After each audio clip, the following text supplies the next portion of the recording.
Bonjour à toutes et à tous, aujourd'hui le cabinet de Maître Manuel Abitbol vous propose d'aborder la thématique du contrôle judiciaire lors de l'instruction.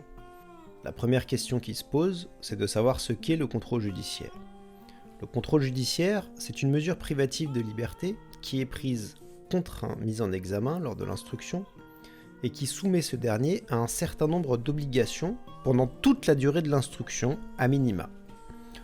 On peut prendre à titre d'exemple l'obligation pour le mis en examen de pointer une fois par semaine ou une fois par mois ou encore une fois par jour dans les dossiers les plus graves auprès du commissariat le plus proche de sa résidence, de ne pas se rendre dans un lieu déterminé, de ne pas sortir des limites du territoire national sans autorisation préalable du magistrat instructeur, ou encore de ne pas entrer en contact avec les autres personnes mises en examen, les témoins ou les victimes de la procédure.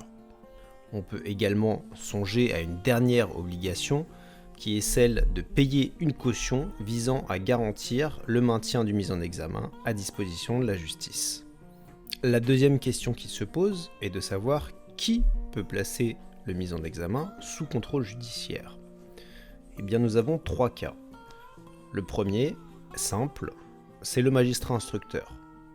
Ouverture d'information, vous avez des réquisitions du procureur de la République, que ce soit pour placer le mis en examen sous contrôle judiciaire ou pour placer le mis en examen en détention provisoire via une saisine du juge des libertés et de la détention.